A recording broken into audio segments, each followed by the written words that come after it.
नमस्कार मित्रों, मैं एसवी भारद्वाज आपका स्वागत करता हूं। दोस्तों, कर्क राशि तथा कर्क लग्न के लिए चर्चा करेंगे। जी हां दोस्तों, शनि के गोचर की बात होगी। 28 नवंबर से शनि हो रहे हैं मार्गी, आपके भाग्य स्थान में गोचर कर रहे हैं और इसका मार्गी हो जाना शनिदेव का आपके लिए राजयोग शुरू होता है।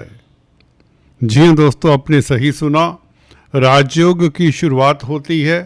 वो कैसे होती है, क्यों कर होती है, इसकी हम चर्चा करेंगे, विश्लेषण करेंगे। 9th हाउस का शनि किस तरह का फल दिया करता है।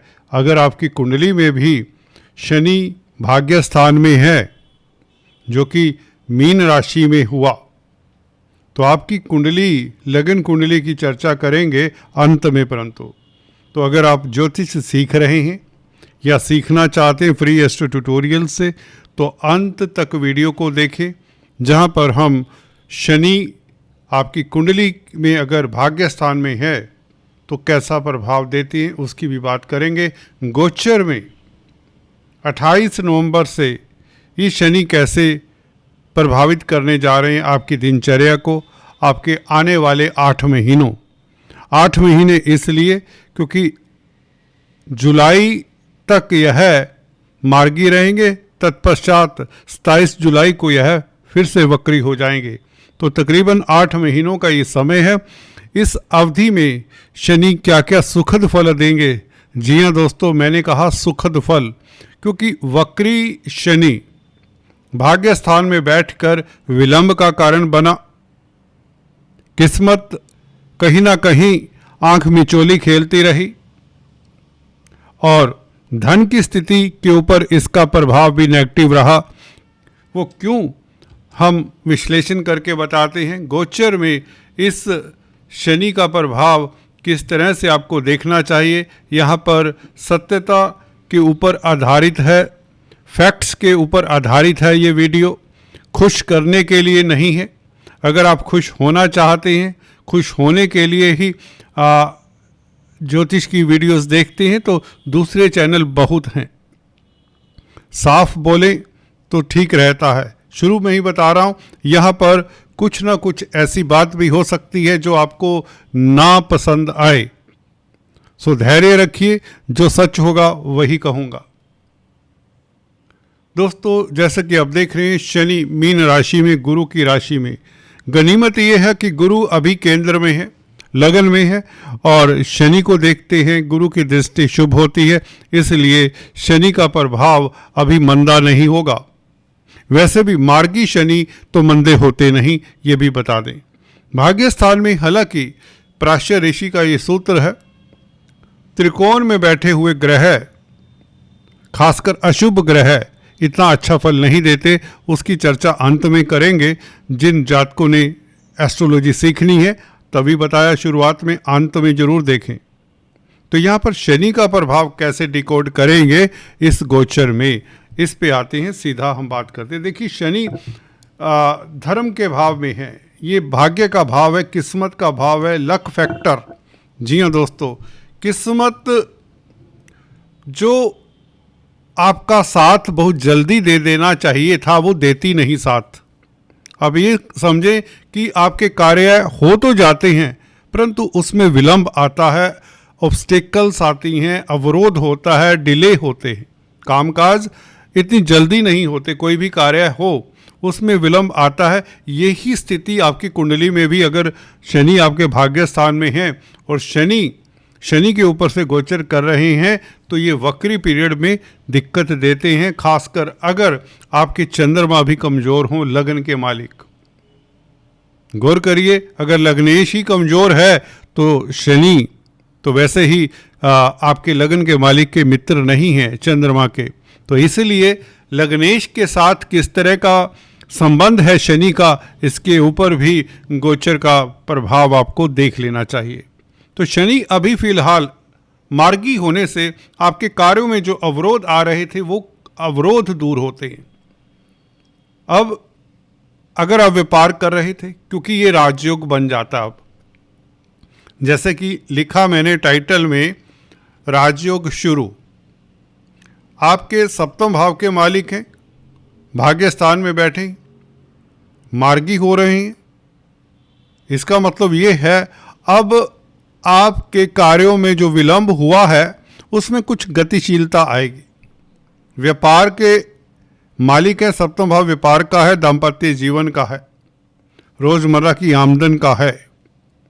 तो व्यापार में गतिशीलता, व्यापार से धन आने के योग, डेली इनकम का ग्राफ जिससे बढ़ेगा, और वैवाहिक जीवन में भी क्योंकि गुरु की भी दृष्टि है, बहुत अच्छा समय रहेगा। लव लाइफ आपका उत्तम रहेगा, वैवाहिक जीवन बेहतर होगा।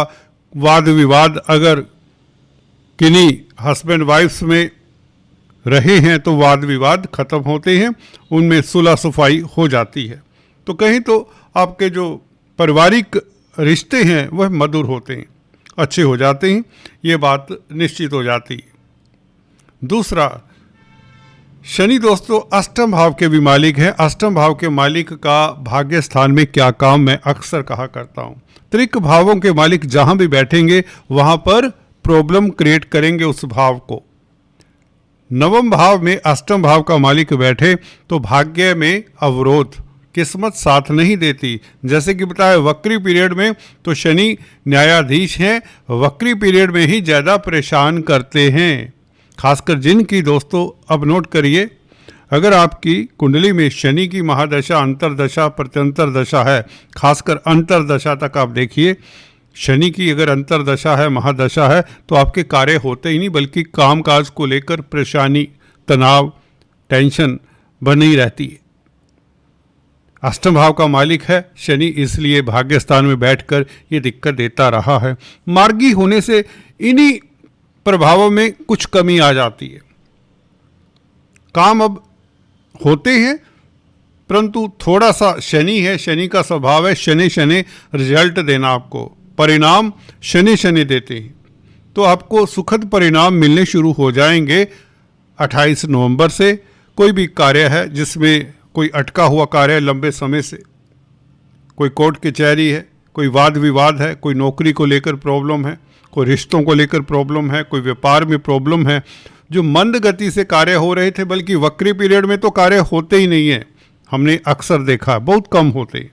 गुरु की अनुकंपा के कारण आपको कुछ न कुछ सहायता मिलती रही है। गुरु का गोचर काफ़ी हद तक आपके लिए बेहतर है, गुरु की दृष्टि आपके लिए खासकर बेहतर रही है, जिसकी चर्चा हम करते आए हैं। तो यहाँ पर शनि का गोचर अब चलिए बेहतर हो रहा है, अब भाग्य साथ देना शुरू करेगा।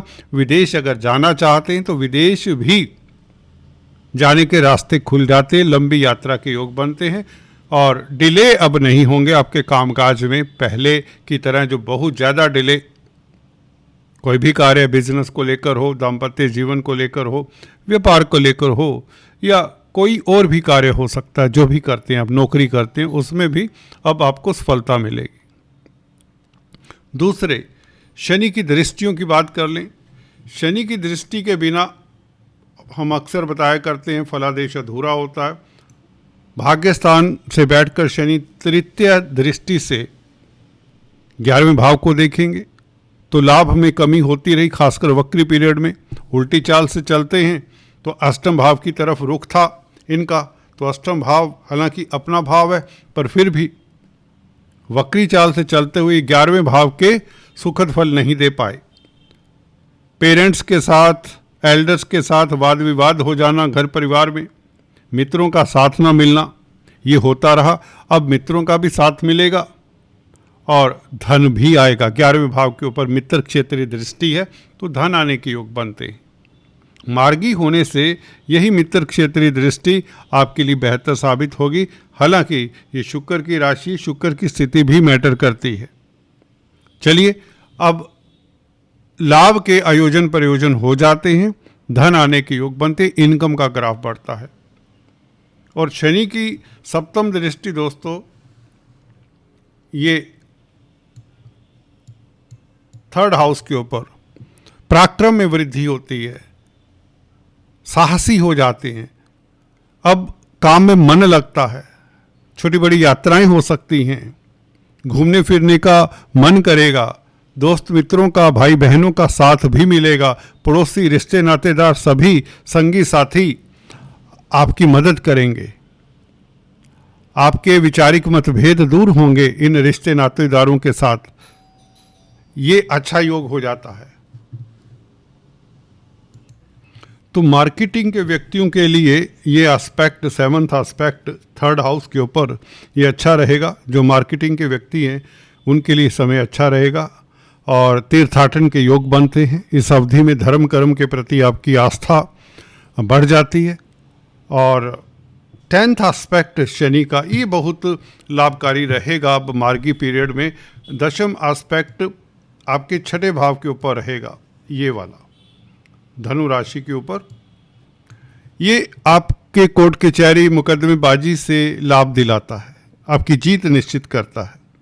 वैसे भी शनि की दृष्टि 6ठे भाव के ऊपर हो तो विपरीत राजयोग जैसा कार्य करती है। मैं अक्सर बताता आया हूँ, शनि क्योंकि 6ठे भाव के भी कारक माने जाते हैं, जिस तरह के अष्टम और 12वें भाव के कारक माने जाते हैं। तो एनीवेज, तो कर्जे से निजात भी मिलती है और शत्रु हंता रहते हैं।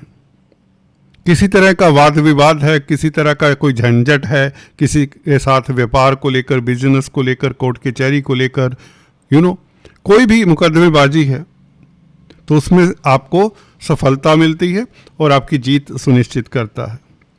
जिससे अगर बिजनेस को लेकर कोई वाद विवाद है उसका सोल्यूशन मिल जाता है। बिजनेस में अब आप सही ट्रैक पर रहेंगे, कामकाज के हालात जिससे बेहतर होंगे। और 6ठा भाव स्वास्थ्य को भी डील करता है, हेल्थ को भी। हेल्थ रिलेटेड जो इशू रहे हैं उसमें काफ़ी इम्प्रूवमेंट हो जाती है, निदान हो जाता है, आपकी बीमारी का डायग्नोसिस हो जाता है। ये शनि का प्रभाव मार्गी होने से ये बहुत सुखद एस्पेक्ट है। 6ठे भाव के ऊपर उपचय स्थान है। इन त्रिक भाव हैं, उपचय स्थान भी है 6ठा भाव। यहाँ पर क्रूर ग्रहों का प्रभाव अच्छा माना जाता है, मैं अक्सर आपको बता चुका हूँ। अब थोड़ी सी बात करते हैं जो एस्ट्रोलॉजी सीख रहे हैं फ्री एस्ट्रो ट्यूटोरियल से। देखिए, अगर यही शनि 9th हाउस में कोई भी लगन हो, अपनी राशि में हो, जैसे मिथुन लगन है तो कुंभ राशि आ जाएगी यहाँ पर फॉर एग्जाम्पल। उच्च के भी हो सकते हैं यहाँ पर, तुला के भी हो सकते हैं शनि। तो जब शनि बेहतर पोजीशन में है, तुला राशि में है, मकर राशि में है या कुंभ राशि में है, ठीक है, या वृषभ राशि में भी, इवन शुक्र की राशि में बहुत अच्छा फल देते हैं ज़्यादातर। तो बेहतर जब शनि होते भाग्य स्थान में तो भाग्य व्यक्ति का निश्चित तौर से साथ देता है। अदरवाइज ये शनि भाग्य में अवरोध डालते ही डालते हैं, स्लो गति से व्यक्ति तरक्की करता है।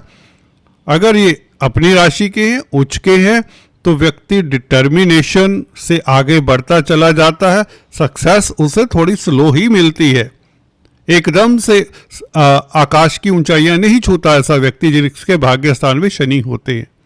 विलंब हल्के फुल्के होते हैं परंतु डिटर्मिनेशन गजब का देता है ये शनि, अगर मित्र क्षेत्री हो या अपनी राशि में हो या उच्च का हो। बंदा डेडिकेटेड होता है, डिसिप्लिन्ड होता है, ड्यूटी माइंडेड होता है और धीमी गति से मेहनत करते हुए सीढ़ी एक एक सीढ़ी करके ऊंचाइयां छू लेता है और वो ऊंचाइयां छूता है कि फिर वापस गिरता नहीं है। हार्ड अर्नड कहते हैं ना सक्सेस होती है, मेहनत से अर्न की हुई सक्सेस होती है। कोई उसे प्लेट में रख के सजाकर सक्सेस नहीं दे देता, ले भी आप ये आपके लिए ये ताज है, इसके सर अपने सर पर धारण कर लीजिए। ऐसा शनि भाग्य स्थान में बैठे हो तो नहीं हो ऐसा फल देते। हाँ, परंतु अपनी राशि में है, मित्र क्षेत्रीय है, उच्च का है, तो निश्चित है व्यक्ति होगा भी डिटरमिन्ड, प्रैक्टिकल अप्रोच वाला होगा। प्रैक्टिकल अप्रोच से सफलता मिलेगी, सक्सेस मिलेगी और लॉन्ग टर्म प्लानिंग करनी ही चाहिए ऐसे व्यक्तियों को। अगर शॉर्ट टर्म गेन के लिए स्पेकुलेशन से लाभ लेना चाहते हैं तो ऐसा व्यक्ति को स्पेकुलेशन नहीं खेलना चाहिए। शॉर्ट टर्म गेन्स होते ही नहीं है जल्दी से। हाँ, पंचमेश कुंडली में फिर भी देख लेना चाहिए, अगर पंचमेश भी स्ट्रोंग है, पंचम स्थान में ही है, तो फिर चांसेस बन जाते हैं शॉर्ट टर्म गेंस के, वो कुछ अवधि के लिए। मैं पूरी लाइफ का बता रहा हूँ। अगर शनि भाग्य स्थान में है तो व्यक्ति को लॉन्ग टर्म वो प्लानिंग करनी चाहिए। शॉर्ट टर्म गेंस नहीं होते जल्दी से। और लॉन्ग डिस्टेंस विदेशों में ट्रैवल करना, अगर शनि मित्र क्षेत्रीय नहीं है तो दिक्कत होती है। विलंब के बाद, प्रॉब्लम्स के बाद सक्सेस मिल जाती है, विदेश जा सकते हैं। ऐसा नहीं कि विदेश ही नहीं जाने देते शनि, परंतु उसमें आसानी से नहीं जाने देते। शनि ऑब्स्टेकल्स के, प्रॉब्लम्स के कारक हैं। वैसे भी क्रूर ग्रह त्रिकोण स्थान में बैठे 1, 5, 9 में प्राश्य ऋषि के अनुसार ये अच्छा फल नहीं देते। केंद्र में फिर भी क्रूर ग्रह अच्छा फल दे देते हैं। हाँ, केंद्र में क्रूर ग्रह, परंतु 6, 8, 12 भावों के मालिक नहीं होने चाहिए। हाँ, त्रिकोण में तो ये अच्छा फल नहीं देते। और यहाँ पर और भी चर्चा करेंगे, परंतु शनि के उपाय बता दें आपको। अगर आपके 9th हाउस में शनि हैं और ऑब्स्टेकल्स आती हैं, काम काज सिरे नहीं चढ़ते, कोर्ट कचहरी है, मुकदमेबाजी है, धन की स्थिति अच्छी नहीं है और व्यापार चलता नहीं है, व्यापार करने का मन नहीं करता और कुछ ना कुछ प्रॉब्लम रहती है, डिले, जिस काम में हाथ डालते हैं डिले होता है, तो आपको हनुमान चालीसा पढ़ना चाहिए। जो हैंडीकैप्स होते हैं उनकी सेवा करनी चाहिए। हो सके तो मांस मदिरा से दूर रहें और शनिवार के दिन पीपल के पेड़ के नीचे सरसों के तेल का दिया जरूर जलाएं। झूठ बोलना, किसी को चीट करना, धोखा देना, इन चीज़ों से भी दूर रहें तो शनि प्रसन्न होते हैं। और बिलीव करिए, अपने हक की लड़ाई जरूर लड़िए। जी हाँ दोस्तों, अगर आप मेहनत का इंसान हैं, मेहनती हैं, तो आपको कोई हरा नहीं सकता और शनि भी अंततः आपके सहायक होते हैं। याद रखिए, मेहनती इंसान की शनि मदद किया करते हैं। आज दोस्तों इतना ही। अपने कमेंट्स जरूर लिखा करें। अगर आपने अभी तक सब्सक्राइब नहीं किया, इस तरह की वीडियोस के लिए ज़रूर बताएं। मैं आपकी सेवा में हाजिर रहूँगा। Thank you so much.